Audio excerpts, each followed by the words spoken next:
All right, guys. Back here with the second video in the series that breaks down all of the different phases of cell respiration. So I think this is like the third video total. Okay.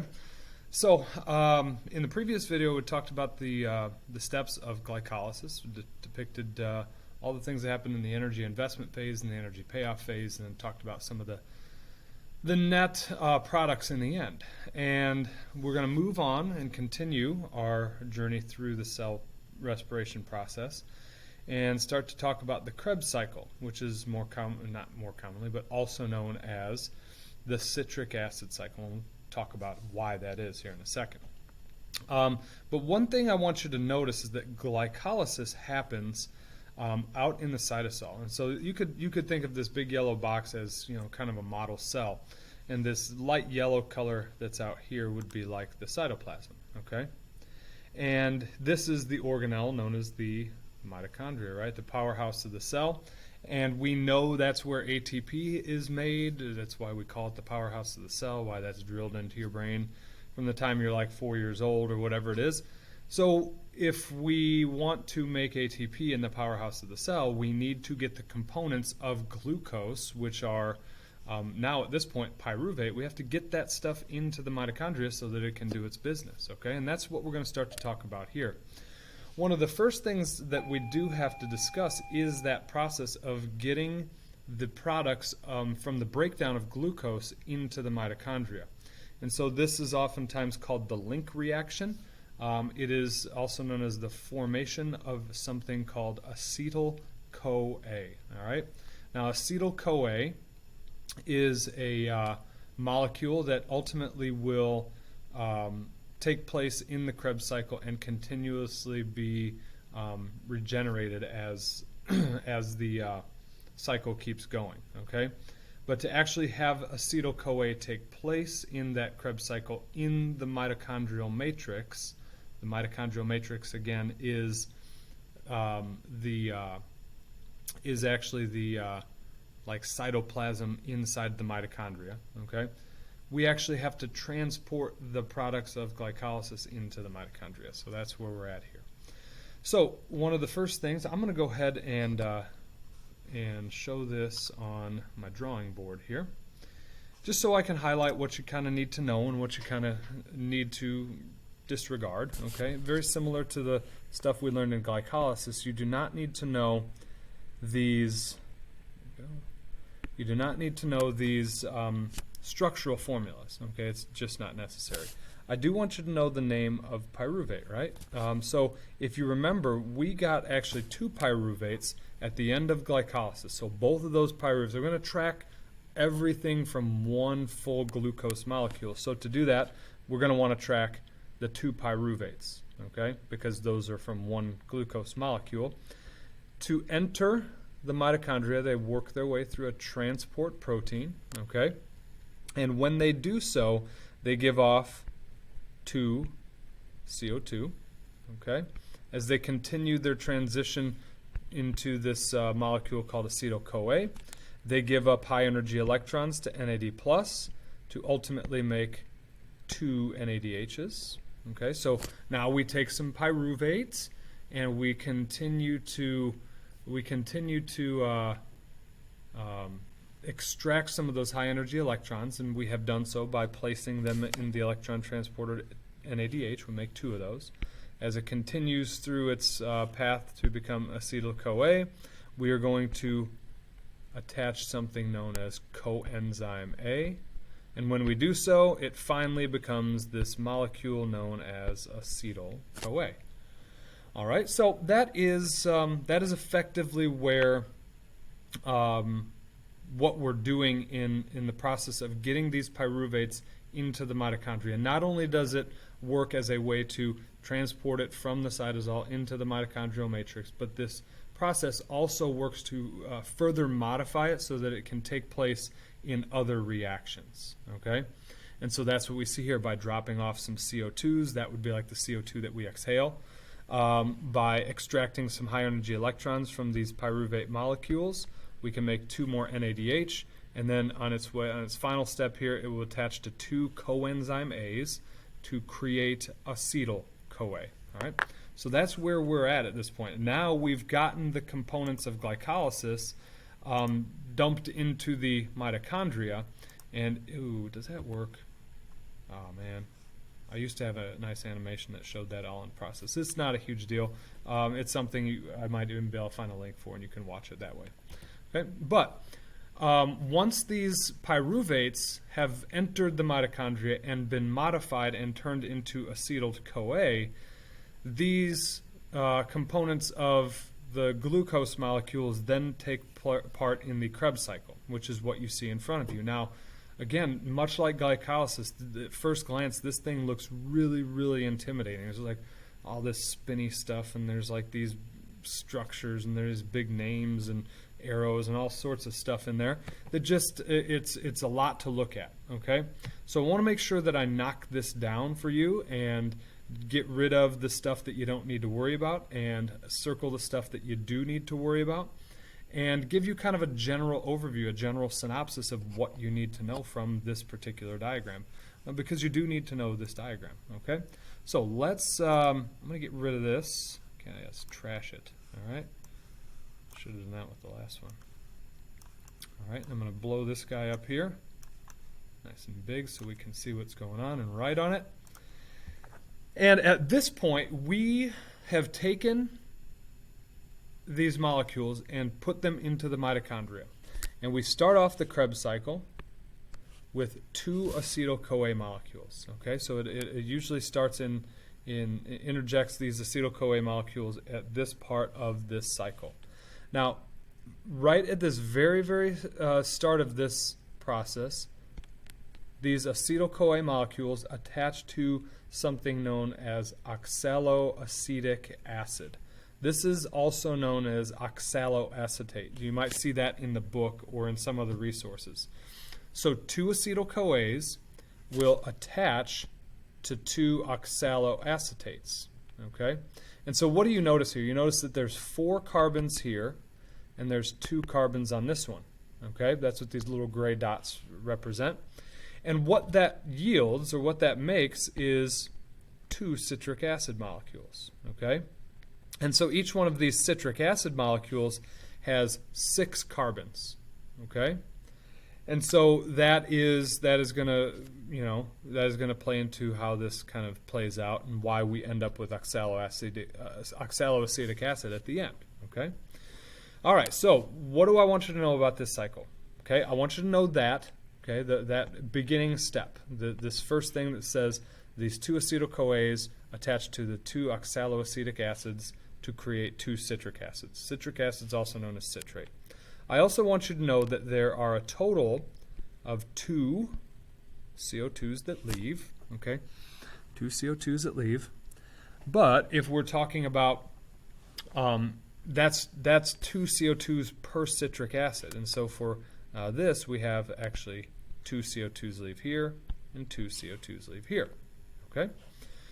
You do not need to know this. This is what we would call an intermediate. Okay, you do not need to know this. This is also called an intermediate, and you do not need to know this. This is called malic acid. Okay, and that's also an intermediate. Don't need to know those. What I do want you to know is that, here we go again. You've heard this terminology before. Through a series of complex bond shufflings and atom rearrangements and chemical reactions, high energy electrons are extracted to create a total. Okay, now I'm going to add these up. I'm going to draw here, and then I'm going to give you a total on the side. A total of 6 NADH. Oh, you bugger. 6 NADH. 2 FADH2s.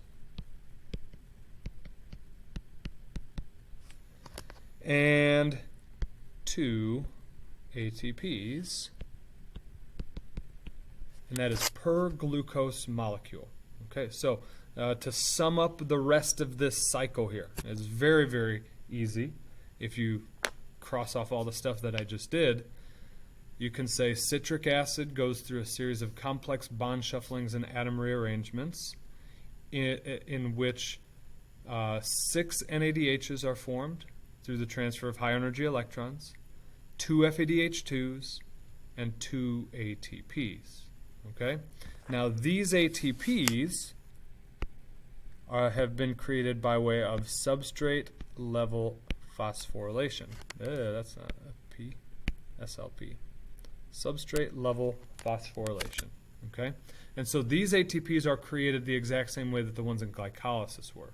Okay? And again, that distinction between the way that these are created and the way that we're going to create a bulk majority of them has been indicated. And we will talk about how we create the bulk majority of them in the next video. Okay? So, after we kind of sum up this entire rest of the cycle by saying all that baloney, you know, and I tell you the main products are these things here per glucose molecule, you can say that oxaloacetate or oxaloacetic acid is regenerated to be able to combine with acetyl-CoA at the beginning of the cycle again.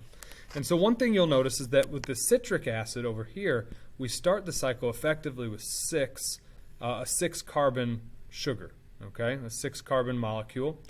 And as we work our way through the system, CO2 leaves, okay, CO2 leaves the system. This is, again, some of the CO2 that you breathe out. So there's one of those carbons is gone, so we could say, okay, that one's gone. And then another one leaves here. And so just say that one's gone. And so by the end of this, we notice that oxaloacetic acid is a 4-carbon structure right there. So this is a cycle that continues to spin over and over again as long as the components are there. And the 3 main products that we get from this particular cycle are listed up in the upper left-hand corner there: 6 NADH, 2 FADH2s, and 2 ATPs. Okay? So I want to see if this works. Yes, this should work. Show you guys these animations again. It'll put all this into perspective. Okay, here it goes right from the link reaction. The oxidation of glucose continues in the citric acid cycle. Pyruvate molecules formed during glycolysis diffuse from the cytosol into the mitochondrion, but pyruvate itself does not enter the citric acid cycle. A reaction occurs that removes a carbon atom, releasing it in carbon dioxide. Electrons are transferred to an NADH molecule, storing energy. Coenzyme A, or CoA, joins with the 2-carbon fragment, forming acetyl-CoA. One molecule of acetyl-CoA enters the citric acid cycle. The 2-carbon fragment of acetyl-CoA attaches to the 4-carbon molecule, oxaloacetate, in the first reaction of the cycle. This forms citrate. In a series of steps, bonds break and reform. 2 carbon atoms are released one at a time in molecules of carbon dioxide. Electrons are carried off by molecules of NADH and FADH2. One step produces an ATP molecule by substrate-level phosphorylation. A 4-carbon oxaloacetate molecule is regenerated. Since 2 acetyl-CoA molecules are produced for each glucose molecule broken down, a second acetyl-CoA enters the citric acid cycle. The same series of reactions occurs, releasing carbon dioxide and producing more NADH, FADH2, and ATP. The cell has gained 2 ATPs that can be used directly. However, most of the energy originally contained in the bonds of glucose is now carried by the NADH and FADH2 molecules. All right, so it gives you a really good overview, shows the whole cycle in motion, and essentially tells you the exact same thing that I did. So if you need to rewatch that, by all means, please do so. It will help you out in the long run, okay? All right, on we move. So let's kind of recap our energy yield so far. So we've gone through 2 phases of cell respiration. We want to see how much ATP we've made so far, right? So that's the ultimate goal of this process, learning this process of cell respiration, is figuring out where we get the ATP and how it's made, right? So let's start tallying it up. So from glycolysis, we get 2 ATPs and 2 NADHs. So we get 2 direct energies. That's the net, right? We invested 2 and we got 4 out. So we get a net of 2. From the link reaction where the pyruvates turn into acetyl-CoA, we don't get any ATP. We just get NADHs. From the Krebs cycle, let's look at that. We get 2 ATPs, 6 NADH, and 2 FADH2. So as of right now, we've made a net of 4 ATPs so far from the 2 things that we've spent 45 minutes talking about and you listening to. I keep telling you, you're going to learn how you make ATPs and how you can track the high energy electrons to find out how they make ATP and blah, blah, blah, blah, blah, right? And I'm lying to you because so far we've only made 4 ATPs. You're like, Sutherland, where's the energy? Where is all of the energy? Well, all of that energy is there, but it's just locked up. It's still locked up. What you might be noticing is that while we've neglected to make a whole lot of ATP to this point, only 4, what we have been making a lot of are NADHs. So we've got 2 NADHs from glycolysis, right? We've got 2 from the transition of the pyruvate into the mitochondria. And then we've got 6 NADH from the Krebs cycle plus 2 FADH2s. The FADH2s effectively are like NADH. Okay, so we've got a total NADH count at 10 plus the 2 FADH. And so it's all there. And if you remember what those things do, those NADHs and the FADH2s, they are high energy electron shuttles. So what we ultimately have to start talking about now at this point is the electron transport chain. We're going to start to offload those high energy electrons, and we're going to start to harness the energy that they have so that we can actually make ATP. All right? And so that is what the next video is going to be about, is an in-depth discussion about the electron transport chain and the process known as oxidative phosphorylation that goes along with it to make a majority of the ATP that we see in our bodies. And I will see you then.